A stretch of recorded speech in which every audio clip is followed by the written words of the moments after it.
bonjour, vous êtes sur Frimatin. Joseph Djogbenou imprime déjà sa marque à la Cour constitutionnelle. Plusieurs réformes sont engagées au sein de la haute juridiction au Bénin. Entre autres, les audiences seront désormais publiques. Rien que cette nouvelle réforme est diversement appréciée par les spécialistes. Nous en discuterons dans un instant.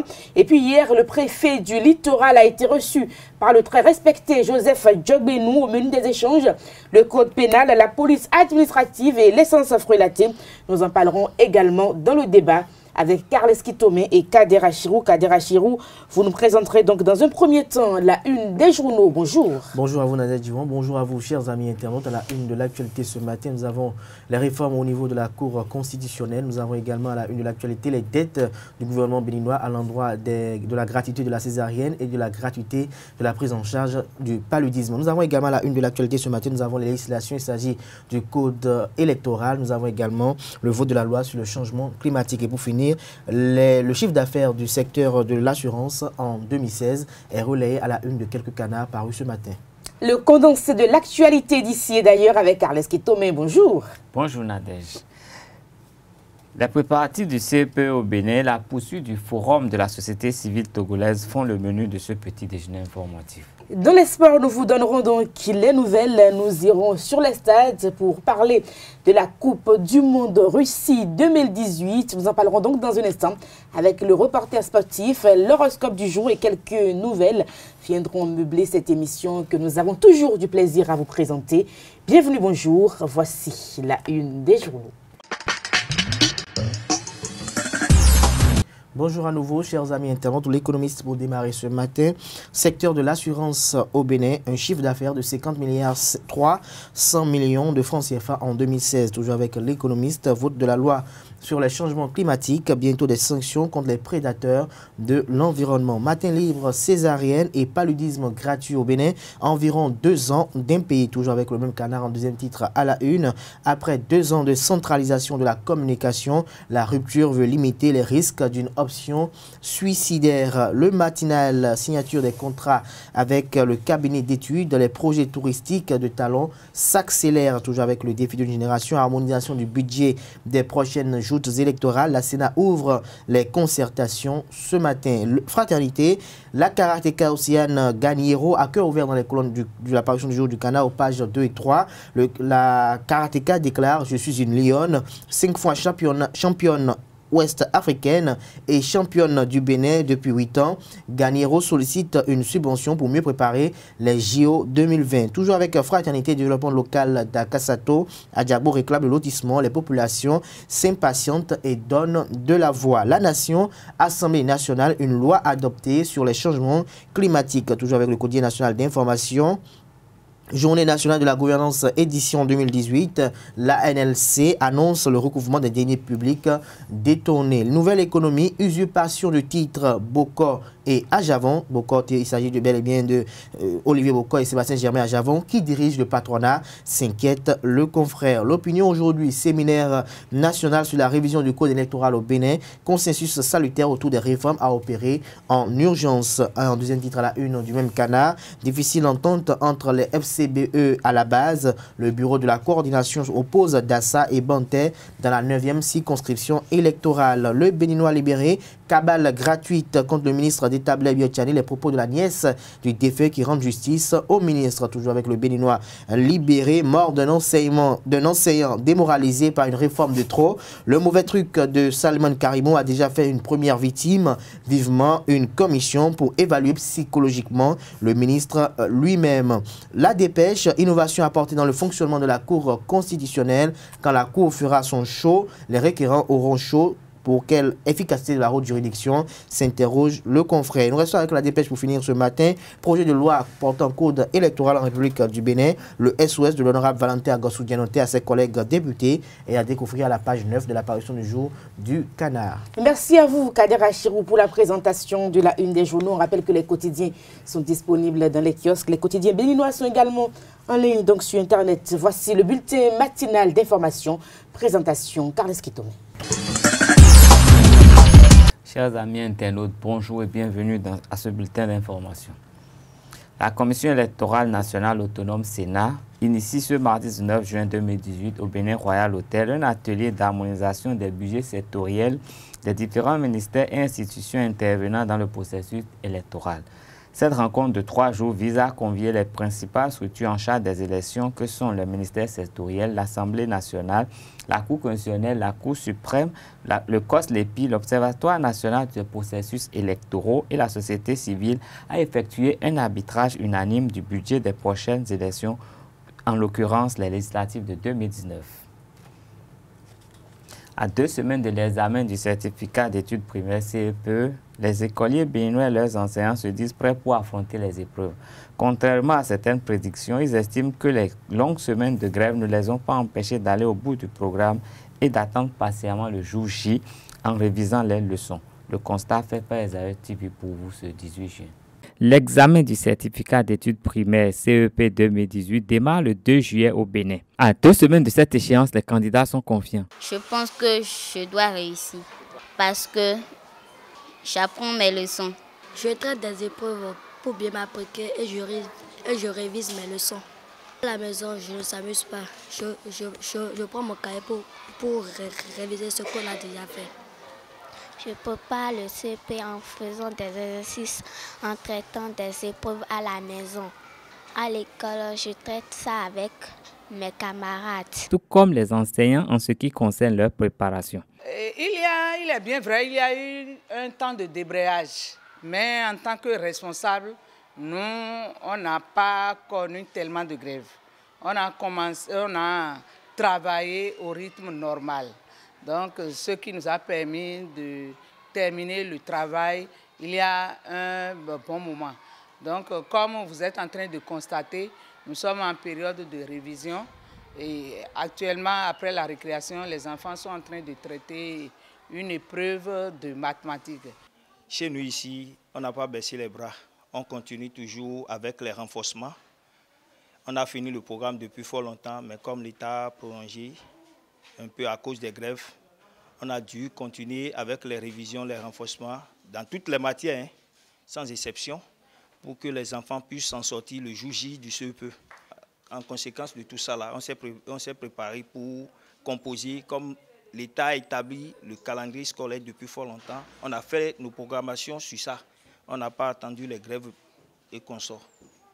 J'ai préparé mes élèves pour ça, pour la réussite, 100%. Donc, nous sommes optimistes et nous pensons qu'avec l'aide du Seigneur, ça ira. Et on souhaite avoir 100%. Malgré cet état d'esprit, les enseignants souhaiteraient le respect du calendrier scolaire pour une parfaite exécution du programme et des activités académiques. On va demander aux autorités de prendre leurs dispositions pour que dans les années à venir, qu'il n'y ait plus ces chances de grève de mouvement. Les examens scolaires 2017-2018 au Bénin seront organisés suivant le calendrier réaménagé à la fin des mouvements de débrayage observés dans le secteur de l'enseignement. Le think tank Génération des Vigilants a soutenu la 2e édition du dîner Asuka 2018, une initiative de l'Institut international Foyer Sacré qui vise la célébration des hommes à l'occasion de la fête des pères et qui prodigue des conseils pour la bonne harmonie au sein des foyers. Plusieurs couples ont témoigné de leur attachement à leur ménage en participant à l'événement. Voici le compte rendu de Kader Achiro.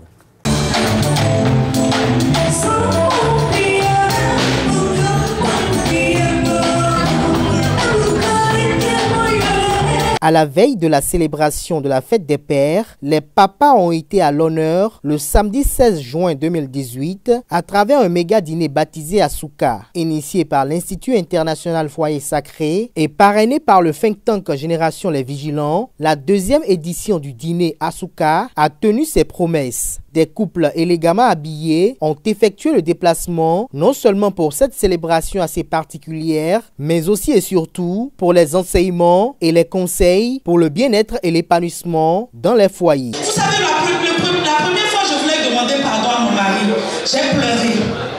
Vous savez pourquoi? Parce que les femmes sont orgueilleuses. Pour qu'une femme se mette à genoux devant son mari, il faut qu'elle ait été délivrée d'abord. Dans un discours de vérité, les réalités du foyer ont été exposées et juxtaposées avec les réalités du moment. Des témoignages très touchants sur les thérapies de couple de cet institut ont aussi marqué cette soirée. Et pour faire le tandem entre cette première partie instructive et la seconde partie qui incarne la réjouissance, un gâteau circonstanciel a été coupé.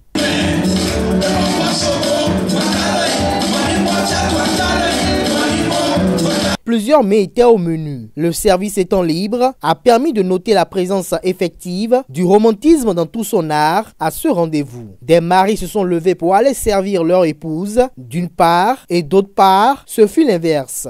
Que ce sont nos moments qui nous donnent la vie, mais les papas ont un rôle très important à jouer, tant dans l'éducation des enfants que dans le bien-être au sein de la famille. Et c'est pour cela que nous avons accepté d'accompagner cet événement, bien sûr dans notre objectif, celui de s'impliquer dans la lutte contre les maux qui minent le développement de notre nation. Et nous savons qu'il ne saurait y avoir de développement sans que nous ayons des familles bien épanouies. Vraiment, c'est un rêve. J'ai toujours voulu aider les couples à bien se porter. C'est dans ce cadre que mon institut organise chaque année cet événement pour célébrer les papas, mais aussi pour profiter, pour honorer les couples et restaurer, si possible aussi, certains couples. Parce que pour nous, la vie en famille est la meilleure vie. Et nous allons œuvrer chaque année à donner le meilleur de nous-mêmes pour que les couples soient heureux. Des fonds ont été levés ce soir pour les œuvres caritatives de l'Institut. Le trophée Asuka 2018 a été dédié à Charlie Djoua pour les sacrifices à l'endroit de l'Institut et à l'organisation de la soirée Asuka 2018. Le rendez-vous est ainsi pris pour l'année prochaine pour la 3e édition avec pleine d'innovations et de surprises. Au Togo, le forum de la société civile s'est poursuivi ce lundi à Lomé avec l'adoption des propositions pour une sortie de crise. Ces pistes seront soumises à tous ceux qui interviennent dans la résolution du litige politique entre l'opposition et le parti au pouvoir.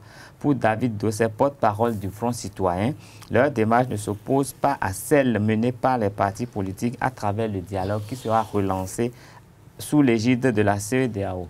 David Dosset, à l'occasion, demande une meilleure implication de l'organisation sous-régionale. En Afrique du Sud, pour mettre fin à cette édition, le leader du parti Economic Freedom Fighter, EFF, Julius Malema, s'est retrouvé au centre d'une nouvelle tempête après avoir accusé la plupart des Indiens d'Afrique du Sud d'être des racistes. Je cite, « La majorité des Indiens détestent les Africains. La majorité des Indiens sont racistes et nous ne devons jamais avoir peur de dire qu'ils sont racistes », a déclaré Julius Malema lors d'un rassemblement le samedi 17 juin.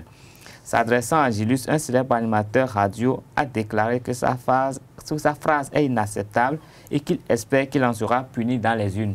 Le président du mouvement pour l'égalité des droits des minorités sud-africaines, Dalip Lushan, a déclaré que le groupe envisagerait porter plainte contre Malema pour, je cite, « retour au système d'apartheid en classifiant les hommes sur la base de leur race ». Ce sera tout pour cette édition. Merci de rester fidèle à Zaï TV. Merci à vous pour la présentation, Carlos Ketomé. On rappelle que la grande édition du journal est prévue pour 19 h sur Zaï TV. Nous passons au débat. Il a pris donc les rênes de la Cour constitutionnelle il y a de cela quelques semaines, mais il gère plutôt bien la situation. Il y a quelques réformes déjà qui sont engagées au sein donc de la haute juridiction. Nous en parlons donc ce matin sur Free Matin. Carles Ketomé, vous reconnaissez le professeur Djogbenou? Ah oui, tout à fait. Il faudrait le reconnaître quand même dans ses œuvres, dans la mesure où on remarque que ce n'est que la continuité de ce qu'il avait commencé déjà par sa participation au gouvernement. Le gouvernement qui est en place est venu pour faire des réformes, pour mettre en place un dispositif qui va quand même permettre à l'administration béninoise et au Bénin d'être plus performant. Et du gouvernement à la Cour constitutionnelle, il vient et puis en moins de 2 semaines, il y a déjà des décisions fortes, des réformes quand même qui suscitent la curiosité des uns et des autres. Et là, on le reconnaît d'autant plus qu'il reste fidèle à sa ligne de conduite. Et on pense que tout cela va apporter un plus avec la participation des Béninois, bien entendu. Et finalement, Kader Acherou, l'éminent professeur risque de surprendre tout le monde dans la tête de la Cour constitutionnelle et de plutôt bien gérer la maison.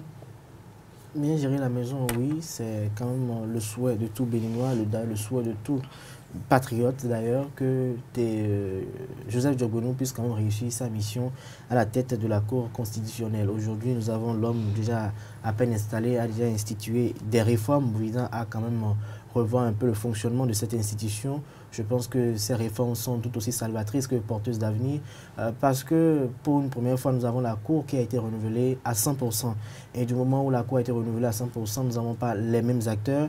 Et du moment que les acteurs sont divergents, nous pensons qu'ils n'ont pas la même vision ou bien la même manière de voir les choses. Et il ne s'agit pas de mêmes juristes, il ne s'agit pas de juristes issus de la même époque ou peut-être des mêmes enseignements du moment. Donc je pense qu'il y a la modernisation qui est en phase aujourd'hui avec les réalités du moment et je pense que tout ce qui est fait aujourd'hui est de manière à vouloir rendre plus vivant la démocratie béninoise, de manière à vouloir rendre un peu plus autonome cette institution et montrer un peu comment elle est indépendante de tout pouvoir, que ce soit le pouvoir d'État ou autre. Donc je pense que ces réformes, en l'occurrence celle de faire des audiences publiques, est bienvenue et sera applaudie, permettra au moins de ne plus spéculer autour des décisions de la Cour constitutionnelle, mais qu'à l'issue d'une décision rendue, que l'on puisse quand même comprendre pourquoi le président ou peut-être les 7 sages ont pris cette décision et qu'après, s'il peut y avoir des commentaires, mais que les faits restent sacrés. Alors, Carles Kitome, beaucoup de personnes justement ont commencé à critiquer cette nouvelle réforme de rendre les audiences publiques. Il paraît que c'est une manière en fait pour empêcher les personnes de pouvoir être à l'aise quand ils déposent les dossiers au niveau de la Cour constitutionnelle. Mais non, mais je n'ai pas cette impression dans la mesure où déjà quand vous avez un dossier en justice au tribunal, les audiences sont publiques, mais les délibérations du jury sont secrètes. Ce qui veut dire qu'on conserve toujours cette autonomie à ces conseillers de décider comme ils voudront. Mais ça donne l'opportunité à tous les Béninois de savoir que la Cour constitutionnelle n'est pas forcément ce vase clos, n'est pas forcément ce couvent où on ne sait jamais comment les choses sont faites. Les gens pourront savoir quel dossier a été soumis à la Cour constitutionnelle. Les gens pourront être informés sur le contenu de ces dossiers. Les gens pourront être informés également sur les débats autour de ces dossiers. Donc les gens pourront un peu mieux comprendre, ce qui se passe. Et le fonctionnement de la maison. Le fonctionnement, et ce serait mieux pour nous, ce serait pour la vitalité de la démocratie. Parce que pendant longtemps, la Cour a été mieux que a été plus forte que la Grande Muette. On ne comprenait jamais rien de ce qui se passait. Mais c'est une grande avancée à mon avis. Et c'est très bon pour les étudiants en fait, parce que là, ils pourront suivre les débats qui sont ouverts. Et savoir ce qui se passe. Tous les curieux pourront aller maintenant savoir ce que c'est que la Cour constitutionnelle. Et je crois que c'est une opportunité qui est donnée aux Béninois d'aller vers toutes les juridictions, de savoir qu'est-ce qui se passe, comment ça se passe. Parce que déjà, quand vous marchez dans la rue, il faut savoir que si vous ne marchez pas droit, ça peut vous amener au tribunal. Il faut savoir à peu près ce qui peut vous compliquer la vie et comment est-ce que ça se passe.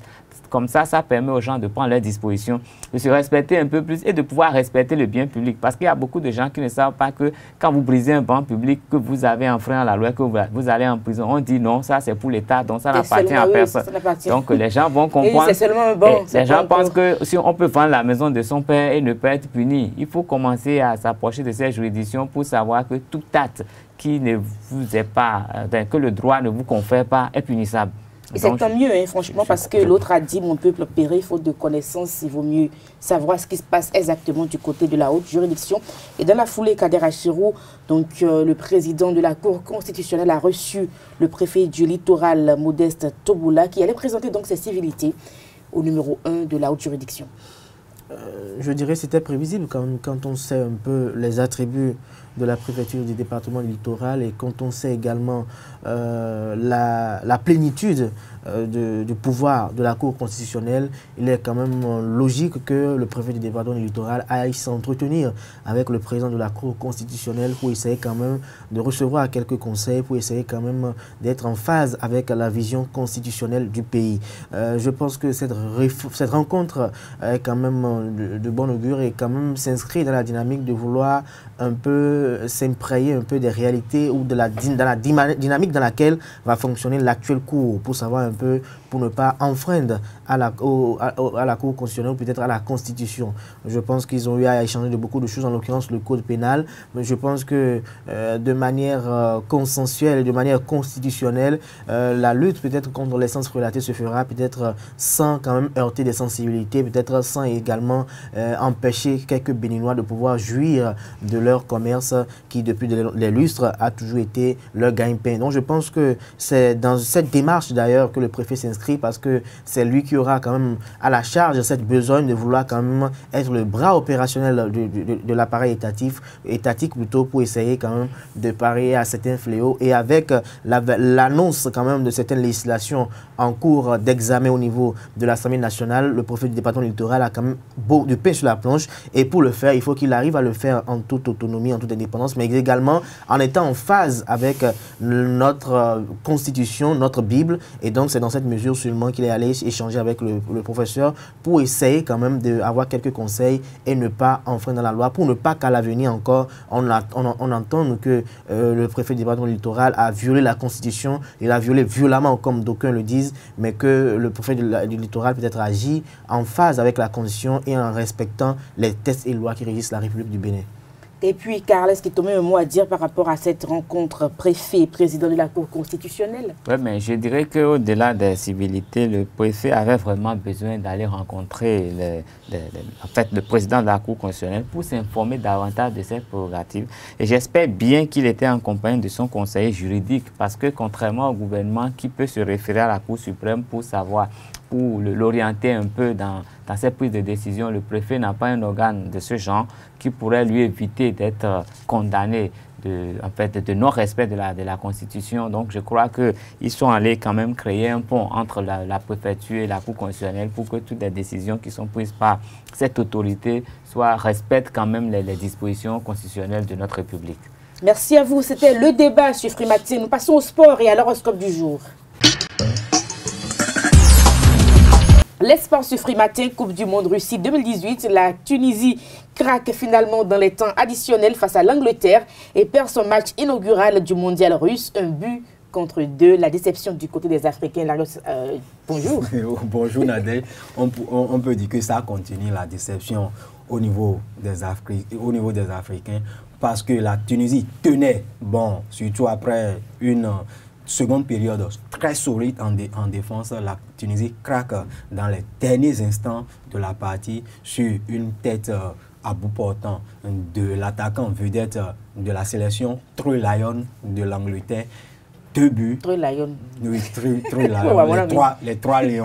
Ça veut dire que les aigles de Carthage ont été domptés par les lions blessés, parce que l'Angleterre a tenu bon la première période, a vendangé pas mal d'occasions, mais en seconde période, les hommes de Nabil Maloul ont pu résister, opposer une véritable résistance à ces jeunes Anglais. Mais ils ont fini le carême, ils sont devenus plus, ils sont en pleine forme là.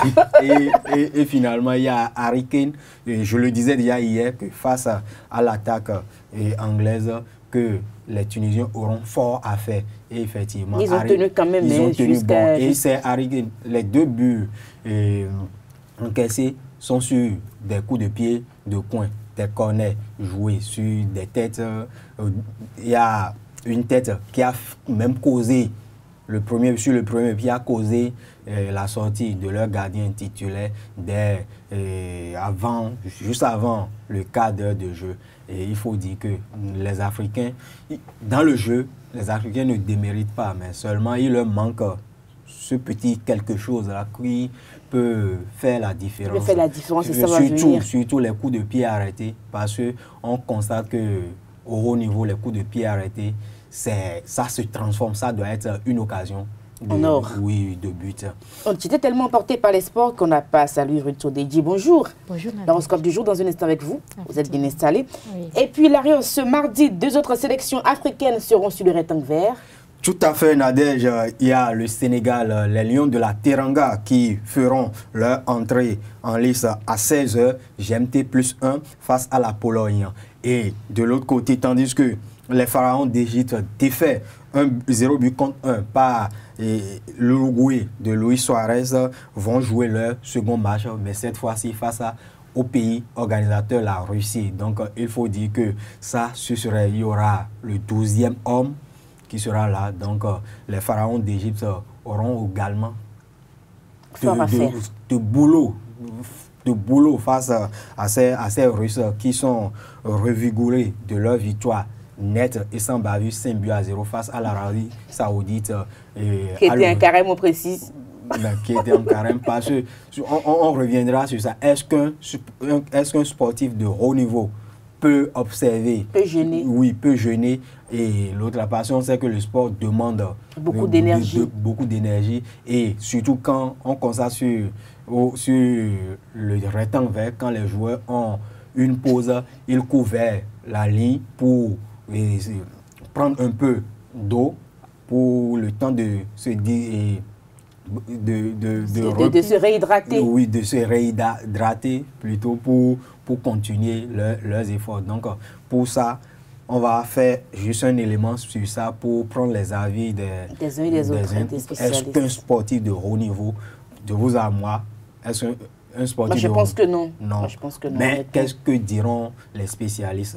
Que disent également les Écritures, parce qu'il y a également le Coran. Oui, mais la dernière fois, j'en ai discuté avec un coach, le coach Raoul Zamba de la sélection du Borgou lors du tournoi de détection pour les écureuils U17. Et lui, Parakou étant, ou le Borgou étant une zone à majorité peuplée de musulmans, et ses enfants qu'il a conduits à Cotonou pour jouer, devrait observer également le jeûne. Le jeûne. Mais lui, il a dit qu'il leur a interdit ça. Mais de l'autre côté, il y a son... Mais ils peuvent rattraper après le jeûne, effectivement, le Coran l'autorise. Mais de l'autre côté, le coach n'a plus rien fait parce que les enfants ont observé. Je parle de la sélection de Donga. Ah, d'accord. De la Donga. Or, c'est et puis après, chacun a sa foi. Oui, fait, donc...